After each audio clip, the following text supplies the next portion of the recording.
Эгерде сен жаныңдагы бир тууган талашып атпайсың, мен акымды берсин, соом берсин, же күнөөмдү көтөрсүн деп, ошону кечирсең, тигил сарайлар сеники деткен. Пенде Кудай Таалага акырындактан жакында отуруп, жакындаган сайын Алла Тааланын мээримине арзый турган болот. Эң эле оор ошол үйдүн ичи экен да. Сыртта болуш жеңил эле. Албетте кээ бир адамга сыртта дагы жакшы болуш кыйыныраак, бирок эки кыйындын арасынан кыйынырагы ушу үй экен да.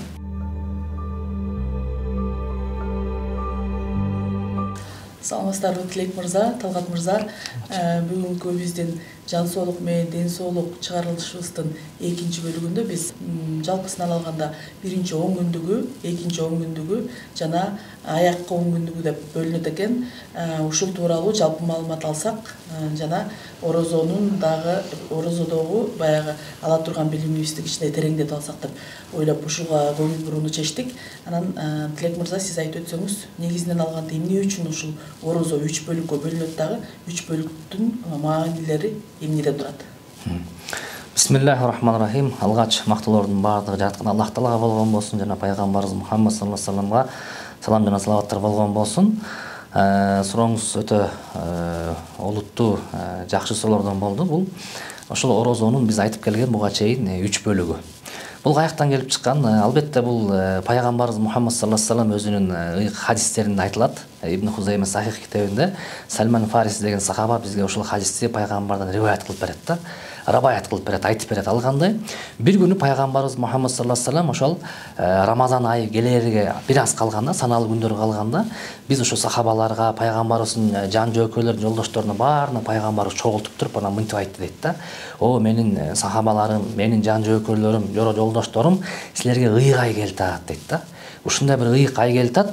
Аллах Таала ошол ыйык айда силерге орозо тутууну буйурду. Жана ошондой эле ошол ыйык айда кереметтүү ыйык түн бар. Аны Кадыр түн деп атады. Ал түнү эгерде силер ибадат кыла турган болсоңор, Кудайдан кечирим сурай турган болсоңор, Алла Таала силерди сөзсүз кечирет жана дуаңарды кабыл кылат. Жана ошондой эле ошол ыйык айда силерге кечинде окуй турган таравих намазын буйруду. Таравих намазын окугула деп ушул ыйык айдын ушундай фазилеттерин, пайдаларын айтып келип отуруп, анан бул айдын алгачкы 10 күнү, ырайым күнү, андан кийинки ортодогу 10 күнү бул кечирим күндөрү, акыркы 10 күнү болсо тозоктон кутулуу күнү деп пайгамбарыбыз өзү бөлүп койгон да. Анан кийин ошондон бизге келип калды. Демек, орозодо 30 күн боло турган болсо, же 29 күн боло турган болсо, алгачкы 10 күнү ырайым күн турбайбы? Андан кийинки 10 күнү кечирим күнү турбайбы? Андан кийинкилери болсо тозоктон кутулуу күн турбайбы деп бизге кайсы бир деңгээлде мотивация болуп калды да.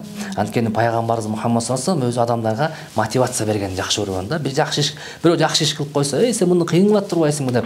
Бирөө мисалы үчүн сахабасын бирөөсү мышыктарды жакшы көрсө, сен мышыктарды атасы турбайсыңбы деп баягы дагы жакшы көрүп деп ушундай мотивация берет эле да. Ошол себептен бизге мотивация болуп калды. Орозо келгенде алгачкы 10 күнүндө ырайым күнү экен. Демек, биз башка адамдарга көбүрөөк ырайым кылалы деп. Алла Таала негизи жыл сайын эле бизге ырайымдуу болууну насип кылат, бирок именно ушул айрыкча ушул 10 күндөрү көбүрөөк ырайым кылалы. Кандай Алла Таала бизге ырайым кылып аткан болсо, биз башка ырайым кылалы кантип жүрөктөрдү жумшарталы. Жүрөгүбүз биз ушунчалык катып калган, орой мүнөз болуп калганбыз. Бирөө бир нерсе десе катуу сөйлөп жооп берип коебуз. Жок деген ушул 10 күндү биз машыгып көрөлү ырайым кылып. Өткөндө айтып кеткен туугандарга, ата-энелерге, бир туугандарга, үйдөгү жубайыңа, күйөөңө, жолдошуңа ырайым кыл, жакшы мүнөздө бол, ошентип ошуга машык 10 күн. Андан кийинки 10 күндө кечиримдүүлүк күн боло турган болсо, кечир. Бардыгын кечирип жибер. Бир жолу ушундай бир айтылат, пайгамбарыбыз Мухаммад саллаллаху алейхи вассалам хадисинде, бир эки адам, ушул эки адам Алланын алдына келип туруп калышып, анан Алла Таала айтат экен, менин акымды кечирдим, бирок ушул эки адам бири-бирин кечире албай атат депчи. Айтат экен, сен тигил бир тууганыңды кечирип кой, анан ал бир тууганың бейишке кирген тат дейт. Жок, кечире албайм дейт. Эмне кечире албайсың десе, анткени мен бул адам мага сообун берсин дейт. Бул жашоодо тапкан сооптор мага берсин, анан кечирем дейт. Алла Таала айтат экен, жок, тигинин сооптору жок экен байкуштун. Кантип сага берсин десе, анда менин күнөөмдү көтөрсүн дейт да. Ошондо мен кечирем дейт. Алла Таала ушул экөөнү көрүп отуруп айтат экен, эй дейт, үстүңдү карасаң дейт, асманды караса, ушундай заңгыраган үйлөр турат дейт. Алтындан, күмүштөн, бриллианттан болгон дейт. Антиги акысын талашып аткан адам айтат экен, Алла Таала, бул үйлөр кимдики? бул заңыраган сарайлар кимдики, кайсыл пайгамбардыкы, кайсыл шейиттики деткен. Алла Таала айткен жок, бул эч кимдики эмес, буну сатып алган адамдыкы деткен да. Тигил адам Алла Таала муну ким сатып алды дегенде, азыр сен сатып аласың деткен. Мен кантип сатып алам десе, эгерде сен жаныңдагы бир тууган талашып атпайсың, мен акымды берсин, соом берсин, же күнөмдү көтөрсүн деп, ошону кечирсең, тигил сарайлар сеники деткен. Тигил адам карап туруп, Алла Таала мен муну кечирдим болду деткен. Кечирип жибердим, болду, эч нерсе кереги жок буга дегенде, Алла айтат экен, анда тигилдин колунан кармадагы жетелеп мейишке киргизип кетти экен да. Демек Алла Таала дагы ошол сыяктуу пенделердин кечирүүсүн жакшы көргөндөй эле талап кылгандай, ошол экинчи 10 күндүктө көбүрөөк кечирим кылалы. Акыркы 10 күндө болсо тозоктон кутулуу дегенде маани Алла Таала ошо бизди бул жашоодо кыйынчылыктан, акыретте кыйынчылыктан кутулуудан насип кылгандай эле, биз дагы башкаларга дагы өтө кыйынчылыкты туудурбай калып журда. Өтө жумшак бололу. Башкаларга бизден бир проблема келбесин, ошол нерсени жеңилдетели деген нерсеге машыгуу керек болуп калат экен. Талгат мырза айтсаңыз, мына биринчи 10 күндүк ырайым, экинчиси болсо кечирим, үчүнчү бөлүк болсо тозоктон кутулуу деп аталат турбайбы? Анан ошол 3 бөлүктү негизинен бир өз-өзүнчө ушундай аталыштар бар коюп койгон да. Демек, баягы орозонун башталышында ырайым кылуудан башталыш керек деп айтылган турбайбы? Анын себеби эмнеде болот экен? Эмнеге оңоюраакпы ырайым кылуу, кечиримдүүлүккө жеткенге караганда, же болбосо тозоктон кутулууга караганда? Ушунун себебин да анча-мынча түшүндүрүп берсеңиз. Тилекдамла айткандай, Рамазан айы биринчи 10 күндүк бул аввалу рахма, мейримдүүлүк, ырайымдуулук күнү дейт. Аз устазыбыз пенделер менен болгон байланышын айтып кеткенде болду. Мен пенденин Аллах менен болгон байланышы жагынан айтып кетейин. Баягы пенде буга чейин күнөө кылып жүргөн болот, Кудай Тааланы алыстап кеткен болот, кайдыгерлик баскан болот, натыйжада жүрөктөргө дат басып, пендеден Алладан кыйла алыстап калган болот да. Ошол нерсени тазалаш керек болот. Алла Таала Кур'ан-ы Каримде "Катафлаха ман тазакка", жан дүйнөсүн, жүрөгүн, адеп ахлагын, булганыштардан тазалаган адам ийгиликке жетти, кутулду дейт да. Мына ошол нерсе Кудай Тааланын мыйзамына ылайык, акырындык менен, этап менен болот. Чанда гана кээ бир адамдар бир түндө эле, бир күндө эле бир аян менен, бир Кудай Тааланын өзүнүн бир мээриминин чагылуусу менен дароо эле тазаланып калбаса, көпчүлүк масса ушундай болот. Хидаяттын жолу пенде Кудай Таалага акырындыктан жакындап отуруп, жакындаган сайын Алла Тааланын мээримине арзый турган болот. Жакындаган сайын Алла Тааланын ырайымына арзый турган болот. Анан барып натыйжада Кудай Тааланын кечиримине арзыйт да. Ошондуктан ошол буга чейин Рамазан айы бул такыбалыктын айы деп атпайбы? Шахр Рамазан аллази унзила фихил Кур'ан ажок. Я айюхаллазина аману кутиба алейкумус сиям кама кутиба алаллазина мин кабликум лааллакум таттакун. Эй имандуулар, силерге ороза парыз кылынды, кандай эле силерден мурдакы үммөттөргө ороза парыз кылынгандай такыба болууңар үчүн, Кудайдан коркуңар үчүн депчи. Ошол Кудайдан коркуу айы болгондуктан биринчи 10 күн адам ороза кармап, нафсисинин жолдору шайтанга жабылып, тараа намаздарга келип, баяндарды угуп, атайын ушул жалпы элдин агымы менен 10 күндүктө Кудай Тааланын ошол мээримине, ырайымына арзыйт. Ортоңку 10 күндүктө Кудай Тааланын кечиримине арзыйт. Анан акыркы 10 күндүктө баягы ала амалу бил хаватим, амалдар этегине карап, аягына карап баланат деген нерсеге басым жасап, этегин жакшы бүтүрөйүн деп, Рамазан айынын кадыр кечесине туш болоюн деп, кадыр кечесин издеш менен убара болгондуктан, дагы аракетин жакшы натыйжа алуу менен аракет убара болгондуктан, акыркы 10 күндүктө Кудай Тааланын ошол тозоктон кутултуу Алла Таала айкөлдүгүнө туш болот да. Ушул жааттан кортулуп айткым келет.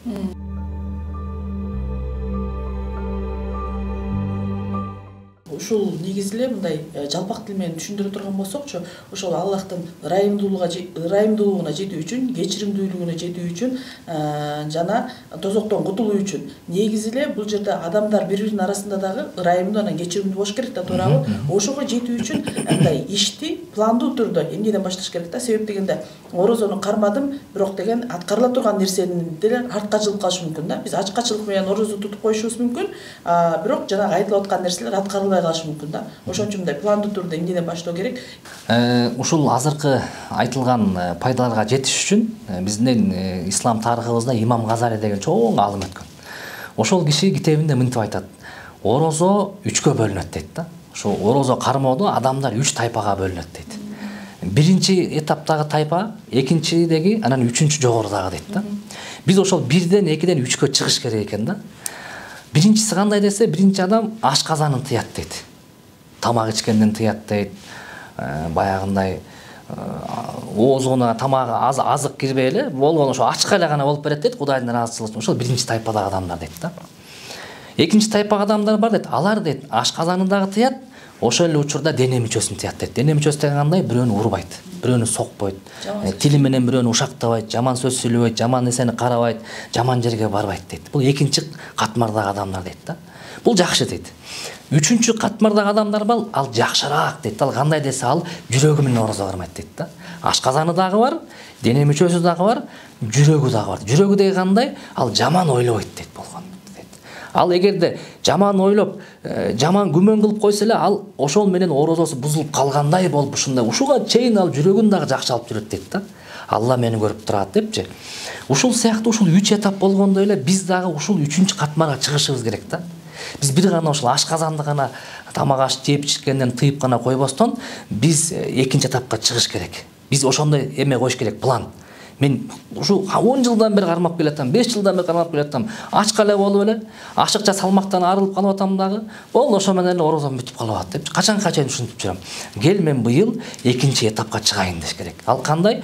Менин колу бутуман, тилимен, мен дене мүчөлөрүмөн бирөөлгө зыян келбесин кел. А зыян келбесин дегенде карап калат да, сырткы адамдарга зыян келтирбейт. А үйүнө келгенде баягыдай эле адамдарды көрүнүп жатат, баягы сыртта периште, үйгө киргенде андан өткөн шайтан жок да. Ошол сыяктуу үйгө киргенде дагы кел, балдарыңа дагы бир тилиңен да, колуңан дагы зыян келбесин орозодо.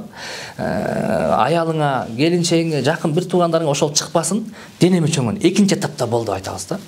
Эгерде жок, Кудайга шүгүр, мен экинчи этапта жүрөм, уже 3 жыл болду, 5 жыл болду десе, кел анда 3кө чык деп айтабыз. Ал кандай? Жүрөгүңдү таза карма. Эч кимге ой жүгүртпө жаман. Эч кимге жаман пикир кылба. Бир гана жакшы пикирде бол, жакшы ойдо бол, арам ойду киргизбе. Кандай эле ашказаңга арам нерсе барбайбы? Бармаш керек, бармаш керек. Демек, жүрөгүңө, оюңа дагы жаман ой кирбесин. 24 саат бою сен оюңдун баары Кудай Таала болгон болсун, жараткан Аллах Тааланын жаратылыш менен гана пикир калса, ошондо сен 3-чү катмарда болосуң. Алла ошолорду жакшыраак көрөт экен дейт да. Ошону бизден талап кылат экен.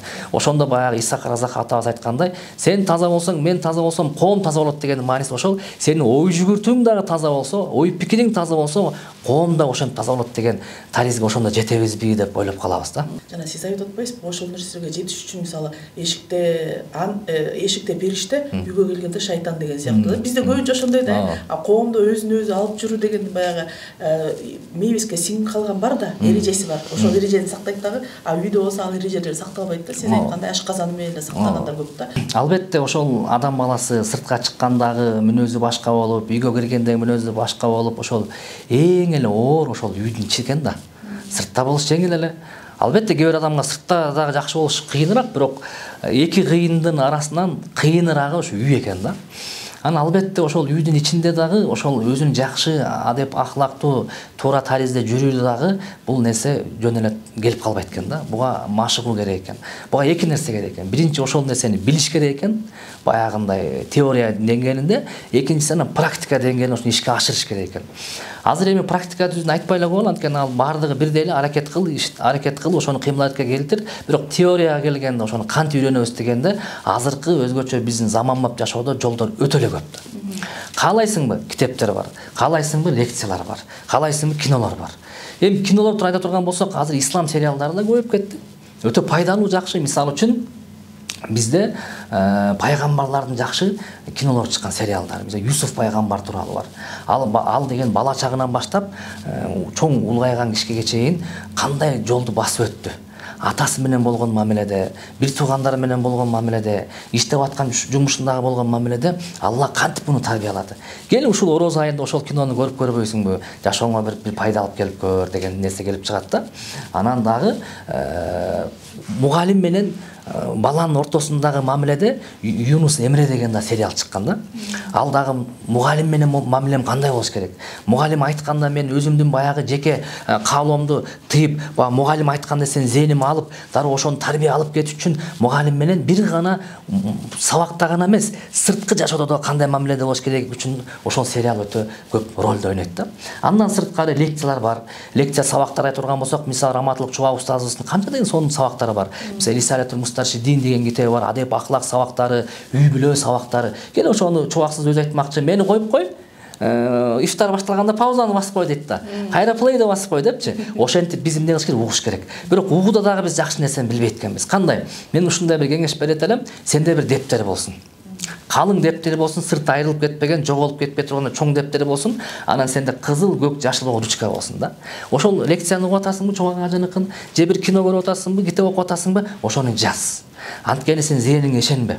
Сен зээниң азыр биз ушундай заманда турабыз, маалымат көп, батыл чыгып кетет. Чуак ажы айтты мага. Ошону жазып ал. Аялга мындай мамиле кылыш керек экен. Балага мындай мамиле кылыш керек. Баарын жазып ал дагы, ошону бир жумада бир жолу карап коюп тур. Көз жүгүртүп тур. Ушуга мен канчалык практика жашоого алып келип атам. Кандай алып келип атам. Аны кандай сарасеп саласың? Кечинде, жатарда. Жатарда 2-3 мүнөт пикир калча. Жалгыз. Так, мен ушундай сабак окудум эле. Ушундай китеп окудум эле. Ушундай кино көрдүм эле. Мен ошону бүгүн аткара алдымбы? 0 аткарбаптырмын. Неге аткарган жокмун? Кой, эртең аткарайын. Күнүгө ошентип баягы окуган, уккан нерсеңдин баарын, дептерге жазган нерсеңдин баарын күнүгө жатарда өзүңө ушундай отчет берип тур. Самоотчет. Бул өтө жакшы да, өскөнгө. Анан китептер бар. Китептер эми айта турган болсак, азыр китептин заманасы болуп кетти. Интернетте китептер толтура. Имам Газали азыр айтып өткөн китептери бар. Мисалы үчүн Кыргызча Бишкекте Борбордук мечитте, Гоголя Московскийде сонун магазиндер бар экен. Кирсең, үй бүлөдөгү тарбия, бала чака менен болгон тарбия, ата менен болгон мамиле ар түрдө турат. Бирок китеп алган киши жок да. Китептер жөнүнө турат.